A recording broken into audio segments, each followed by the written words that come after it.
Programa 10. Que yo nací en la América abundante. En este programa identificarás diversas expresiones literarias e históricas del periodo que muestran el arraigo de los pobladores a Nueva España. Que yo, señora, nací en la América abundante, compatriota del oro, paisana de los metales, en donde el común sustento se da casi tan de balde que en ninguna parte más se ostenta la tierra madre. De la común maldición, libres parece que nacen sus hijos, según el pan no cuesta al sudor afanes. Europa mejor lo diga, pues a tanto que insaciable, de sus abundantes venas desangró los minerales. Bueno, como sucede actualmente, no hay una sola identidad, hay muchas identidades. Entonces, la identidad se define a partir de una lengua, de una serie de tradiciones, de la presencia de héroes, y muchas veces estas identidades se transmiten por medio de las enseñanzas de los ancianos, por medio de la fiesta, por medio del culto a un santo patrono, o por medio de todos los símbolos que una sociedad crea para buscar su identificación. De hecho, en Nueva España hay varias identidades. Los españoles traen las suyas, los indígenas tienen sus propias identidades, cada pueblo con sus lenguas, la diversidad lingüística que hay en la Nueva España genera diversas identidades. Y también los africanos que llegan como esclavos traen sus propias identidades. Entonces yo creo que no hay una identidad novohispana, hay muchas, ¿no? Lo que homogeneiza, lo que hace que todas esas identidades se unan es la imposición de una lengua común, que es el castellano, y una religión común a todos, que es la religión católica. México, hermosura peregrina, y altísimos ingenios de gran vuelo, por fuerza de astros o virtud divina. Al fin, si es la belleza parte del cielo, México puede ser cielo del mundo, pues cría la mayor que goza el suelo. Oh ciudad rica, pueblo sin segundo, más lleno de tesoros y bellezas que de peces y arena el mar profundo. La más fuerte es la identidad de la Ciudad de México. La Ciudad de México impuso sus modelos, incluso su sistema de representación, sus autovaloraciones. Y esta Ciudad de México es la que generó pues toda los símbolos que hacen posible que el criollo, es decir, el español nacido en América, se convierta en el modelo para todas las otras identidades, ¿no? El criollo impone sus tradiciones, su lengua y todas las formas como se genera la identidad. Un ejemplo de esto son Sor Juana, Sigüenza, que son autores criollos, una monja y un sacerdote, que van a hablar de la Ciudad de México como la ciudad más hermosa del mundo, y que van a imponer a partir de este modelo de la Ciudad de México los símbolos de ella, ¿no? El águila y el nopal, que es el símbolo de la ciudad, se comienza a manifestar como el símbolo de todo el territorio. Moctezuma, la figura de este personaje que es el rey de México, también se convierte en uno de los principales modelos de identidad. Tanto Sigüenza como Sor Juana están conscientes de que una parte importante de esta identidad es el pasado prehispánico, el pasado indígena, porque eso es lo que diferencia a lo mexicano de lo español. Y es hasta esta época, la época de Sor Juana y de Sigüenza, que este pasado indígena se vuelve un pasado del cual los criollos están orgullosos, y se forma entonces a partir de esta idea del pasado una historia prehispánica, claro, una historia prehispánica vista a través de los ojos de los criollos, ¿no? Figuras como Nezahualcóyotl, que había exaltado Fernando de Alba Iztlizóchitl, que era su descendiente.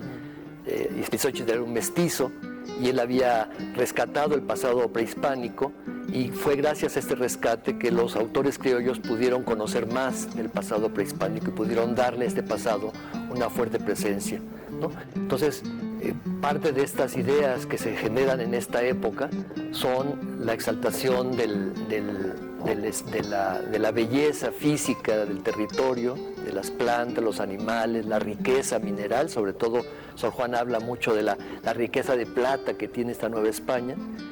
Sigüenza habla de los emperadores mexica, que son los grandes modelos para los virreyes que vienen, para los virreyes que van a gobernar este país y que tienen que seguir el modelo de los antiguos monarcas prehispánicos. Y también un aspecto fundamental de esta idea criolla es la exaltación de la Virgen de Guadalupe, que es quizá el símbolo más importante de este criollismo que se está generando alrededor del siglo XVII.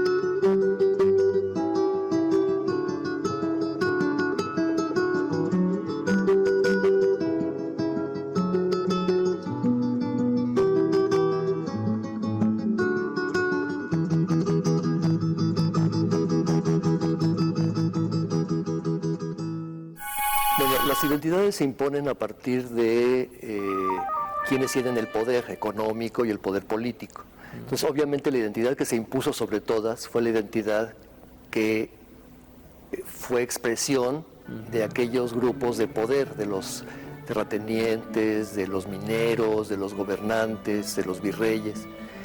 Y esto es importantísimo porque a través de esto entendemos por qué la gran cantidad de obras que se dan, ¿no? Es decir, si la minería, por ejemplo, que es la mayor riqueza del país de Nueva España, en el siglo XVII y XVIII, pues se pudo hacer posible la construcción de una gran cantidad de iglesias. Nuestros pueblos, nuestras ciudades están llenas de templos, de palacios, están llenos de obras de arte, de retablos, de pinturas, de esculturas. Y todo esto se dio gracias a la minería. Claro, gracias también a que había un interés por generar esas obras de arte siempre dirigidas a Dios, ¿no? La mayor parte de los testimonios que tenemos son religiosos, porque la religión era el principal motor, la principal ideología que estaba en todo el imperio, ¿no? El imperio español. Y junto con esto tenemos también una gran cantidad de libros, de sermones, de todo lo que se manifestaba como saber, como cultura, ¿no? La ciencia, el arte. Sigüenza y Góngora, por ejemplo, fue un astrónomo muy importante, y muchas de las obras que él hizo se publicaron gracias a que fue apoyado por los virreyes. Sor Juana escribió también muchas obras y poesía, y se publicaron sus obras gracias a que había un apoyo de los virreyes, ¿no? Entonces, estas identidades que se generaron en la era barroca y que se manifestaron en la escultura, en la pintura, en la arquitectura, en la ciencia, en el arte, incluso en cosas como la música o la poesía o la comida, los bailes, todo esto tiene que ver con una serie de grupos de poder, ¿no? Que están aportando dinero para que todas estas manifestaciones se lleven a la práctica. Para saber más sobre este periodo de la historia de México, te invitamos a leer el libro Virreinato de Nueva España, escrito por Alberto Sarmiento. En él encontrarás aspectos de la vida cotidiana, el arte y la ciencia novohispanas. Búscalo en la biblioteca escolar. Bueno, a partir de la independencia se generó una idea muy negativa alrededor de la época colonial. Era un periodo en el que había habido explotación, había habido miseria, había habido muchas cosas que para los hombres de la independencia debían terminar. Pero en realidad eso también impidió ver los grandes logros, las grandes cosas que se dieron en la colonia y que siguen marcando nuestra identidad actual, ¿no? Hablar castellano, por ejemplo, tener una religión católica, el tener una serie de tradiciones. Nuestras comidas son comidas todas surgidas en el periodo de mestizaje, ¿no? Son comidas mestizas. Los trajes que llamamos regionales son trajes gestados en esta época. Nuestra música Esta música tradicional es una música con instrumentos europeos e indígenas, una música que ha mezclado elementos africanos, asiáticos, europeos y americanos. Todo esto forma parte de una identidad actual de México, ¿no? El rescate del mundo indígena ya lo hicieron los criollos del siglo XVII y dieron a este país una valorización de este pasado prehispánico tan rico que nos hace diferentes a los otros pueblos occidentales, ¿no? Es lo que nos da nuestra peculiaridad. Todo esto se descubrió en el periodo virreinal, este periodo aparentemente oscuro en el que no pasó nada, ¿no? Finalmente, olvidar este periodo es una amnesia que nos hace daño, ¿no? Porque es no reconocer esta parte importante de nuestro ser, ¿no? Nuestra cultura mexicana, de la cual nos debemos sentir muy orgullosos, es una cultura en la cual está presente un pasado indígena muy rico, un pasado colonial muy rico, ¿no? Todos los pueblos están llenos de iglesias, están llenos de retablos, están llenos de cosas que nos recuerdan a esa época, ¿no?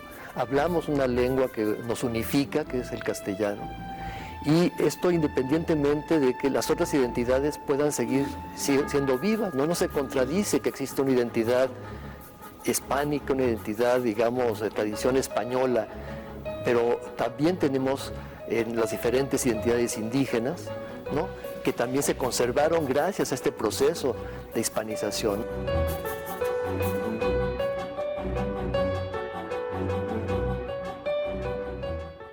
Nueva España tuvo gran importancia para los criollos y mestizos, ya que era su tierra llena de belleza y riquezas naturales.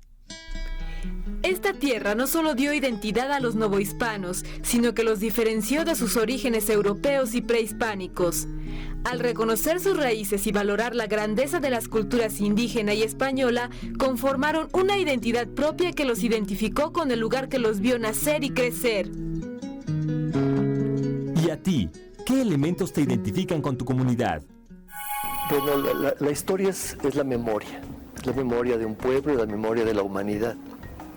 Un individuo sin memoria no sabría dónde ir, no sabría quién es su familia, dónde está ubicado, a dónde tiene que ir, ¿no? ¿Qué es lo que lo rodea? Igual que pasa con un individuo, un pueblo sin memoria histórica es un pueblo que no sabe a dónde va ni de dónde viene.